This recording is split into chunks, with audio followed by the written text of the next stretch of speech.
Y'all ready for a deep dive? I hope you are, because I am. Today's deep dive is about a human, a white human who identifies as Korean. You see the drip, yeah, I'm fitted up. Hop in my car and the giddy up. Secure the bag, yeah, I get the bus. Pick it up. This video is sponsored by me and my protein donut company and my weight loss support group. For more information, click the links below in my description, and thank you all for the support. Hey guys, editing Michelle here. Y'all, I tried to stick to the non-binary thing, but I constantly forgot through the whole video. My editor texted me and was like, girl, you were at least trying. But it's just not a regular thing to me. Gender is in my world, so I'm not used to the whole non-binary thing. If you don't understand that, I totally get it.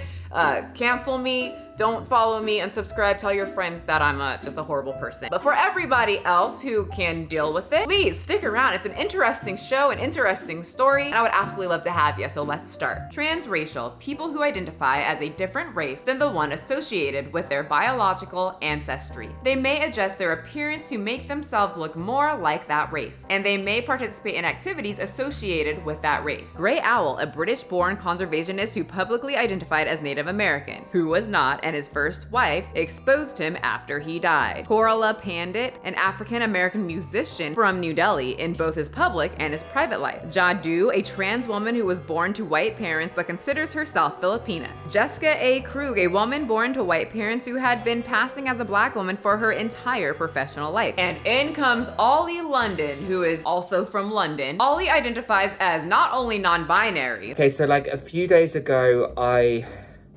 came out as non-binary. So when I say they, I'm speaking of a singular individual. Thought I would explain that because when I'm on a YouTube channel and I'm reading through comments and they keep saying they and then talking about a singular person, I get very confused until someone maps it out. So I am mapping it out for you because I know y'all are gonna ask. So not only does Oli identify as non-binary, but Oli also identifies as Korean.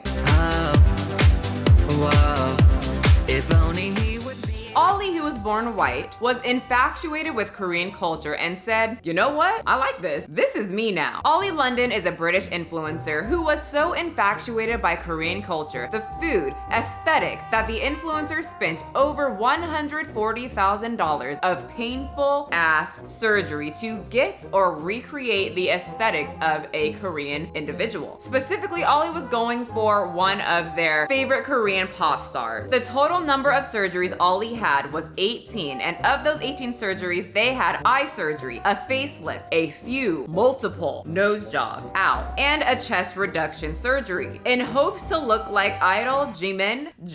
So happy to have transitioned from British to Korean. I'm now gonna be identical to Jimin. Yes, Oli wants to be Jimin. Also, does anybody else notice that BTS is everywhere? They are like worldwide. But I want to do a video on them and their followers because their followers are quite insane. Don't get offended because this is one of their followers. So pretty crazy to me. So I got pretty interested in Oli. I went through Oli's TikTok and there's some weird ones.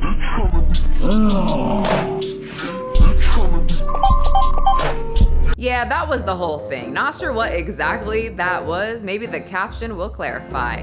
Am I kawaii? So it just adds more questions to my brain because I don't know why this would make anyone kawaii. But okay, TikTok. Oli really tries to sell that they are Korean. And I got very interested in this story because in internet world, people flip if they see even the slightest bit of the notorious, evil cultural appropriation. White girl with braids, cancel. She even got the baby hairs gelled down. 3-year-old wearing a Native American costume during Halloween. No, honey. Cancel. Ariana Grande squinting? Or maybe the outfit? The makeup. Did the makeup make her look Asian? I'm so confused on why people flipped. And she even deleted the picture because of the backlash. Cat eyes, a makeup technique, is now offensive to y'all.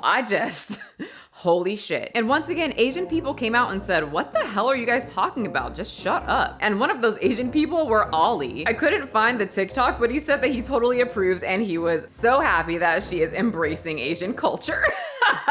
Cancel. Tanning. Oh God. Honey, you just wrote your death sentence. So people flip with just the tiniest hint of cultural appropriation, and Oli's out here just saying, fuck you guys, I'm gonna do whatever I want. Oli just changed their whole ethnicity. So if you're like me, you're probably asking, so how and when, why did all of this happen? I'ma tell ya. According to Oli, it all started when they lived in South Korea in 2013. They became extremely infatuated and obsessed with the Korean culture, the language, and the people. But the thing that infatuated Oli the most was just the Korean look. According to Oli, and I quote, "I just became so in love with their aesthetic." So boom, Oli decided to take the steps to become Korean. And now they identify as non-binary and Korean. They said, follow your dreams, and Oli said, yes, I will. So Oli headed down the road of perfecting his Korean aesthetic. And like I said, got a ton of surgeries. And I was looking at some of the surgeries and I should not have looked that up. But one of the surgeries, was the eyelid surgery. And they sliced the eyes. That boggles my mind that someone would willingly do that. If you're new, this is your first video watching me, I have a severe fear of surgery, knives, especially in my face. So it's a lot. Not against surgery. People can do whatever you want. Go Oli, do your thing. But it just freaks me out personally. He ain't done. They're not at their perfect look yet. So according to Oli, and I quote, "I feel like I'm a canvas that's never really done. There are a few more tweaks I want to do." Please don't be mad at me, Dr. Phil. I hope you like my new eyes. I would love to give you a wink right now, but I can really not even open my eye. Huh.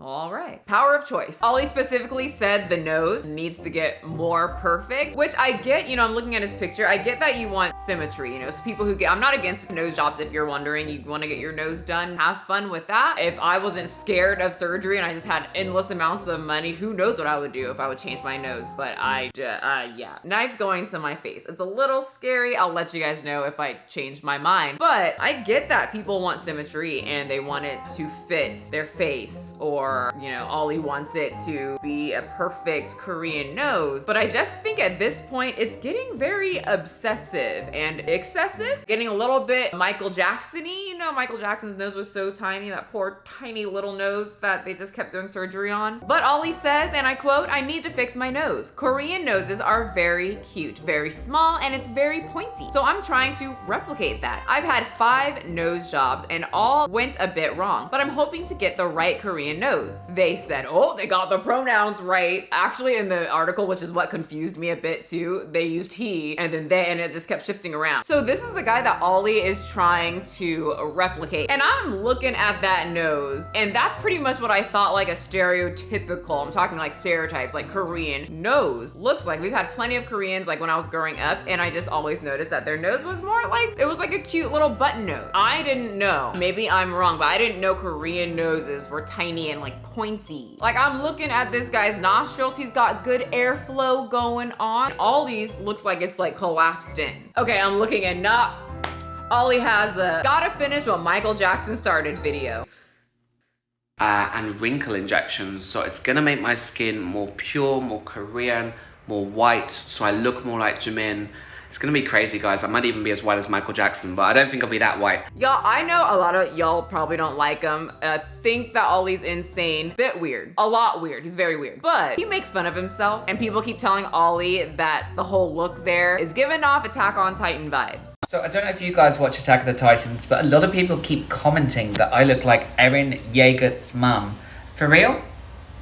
Does that look like me? And I always love a person that can at least make fun of themselves. So according to Oli, the most painful procedure done out of the 18 was the chest reduction surgery, and says that that's a part that won't ever be touched again. According to Oli, many people made fun of Oli's chest when he was in school. And y'all know kids are ruthless. I told you guys about how I got used to get made fun of a little bit in, school. Those like little comments can stick to you until your adulthood, and then it just hides in the back of your head. And if it really, really hurt you, people will get, surgery. And I think that's what comes, those people that overdo the surgery. We all know who we're talking about, the Darcys. Oli definitely fits in that category of overdoing surgery. And it's just that obsessive amount of trying to hit that perfection. If you're trying to look perfect, you're probably gonna constantly get surgeries, which these people do. But yeah, many people made fun of Oli in school, so that's probably what got them to just start trying to get that perfect look. And this is where we are right now. So Oli's goal was to get that tiny Korean frame, and according to Oli, they're happy. This is what brings them complete happiness. They have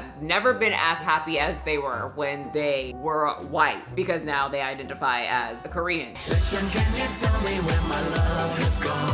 So, Ollie's got some words for people who have something to say about what he does. Unless you live in my body, unless you've experienced this Korean culture, unless you've lived this kind of life, you can't really understand it, so it's hard to explain. I'm so much happier than I used to be. I used to be very shy, insecure, and I had a lot of image issues. I'm feeling really good. Ollie says they feel closer to home even though they don't speak the language, but learning. Ollie eats Korean and only dates Korean. That's it. If you are looking at Ollie and you like what you see, you're interested in taking Ollie on a date, and you are not Korean, well, pack up, cut your losses, you ain't got no chance. Unless you're James Charles, but I guess James was like, yeah, no thanks. Okay, getting rejected is one thing on TikTok, but when you get rejected by James Charles, I really have no hope. I mean, if James Charles doesn't even want to date me, I don't think anyone will. James, I guess you're not into Korean guys. Okay, wait, now I'm a little confused. Okay, so like a few days ago, I came out as non-binary. And to the online trolls, Ollie says, I'm not out there to please people. I don't care about their opinions. I'm just living my life. So that's that. Ollie's not here to please anyone except for themselves and not you. So I announced a long time ago that I was gonna make a video on Ollie, and many people wanted me to ask my audience. They didn't have to ask me, I was gonna ask anyway, because all of this, non-binary, transracial, all of this is very new to me. I don't know anyone, nobody in my life is transracial. Social media opened me up to non-binary, but transracial, I definitely don't understand that. I already don't relate to non-binary because I'm a female. This is what I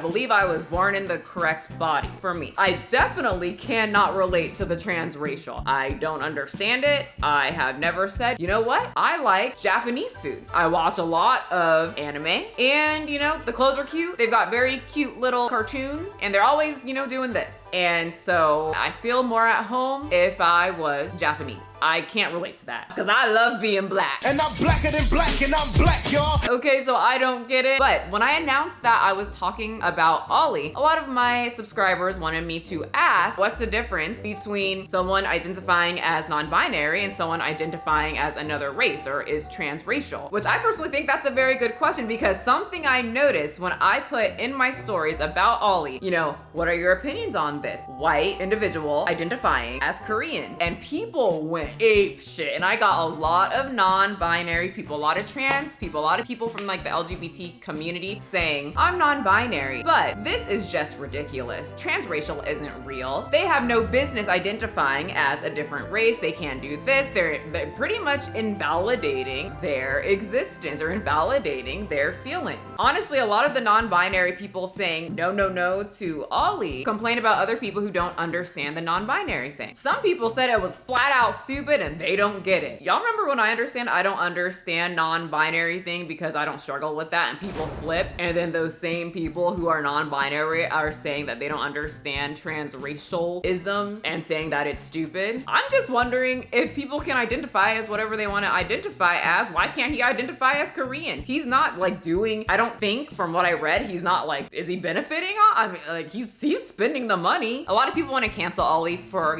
culturally appropriating and whatnot, but I'm not too sure if he's really hurting anyone. Like if I was Korean and I saw that, I would just be like, okay, like is he really benefiting off of it? Minus the people that are following him, because let's be real, it's like a freak show type thing. Many people just want to see how weird this is. I'm just very genuinely curious what the non-binary people, people who identify as, whatever they identify as, what do you think of Ollie, who identifies as a Korean non-binary individual? I'm genuinely curious and I'm very excited to read your guys' comments, but this is absolutely nothing new. I think Ollie is Gen Z's, like transracial icon. For me, it was Rachel Dolezal. Let me just ask you plainly, have you ever lied about your race?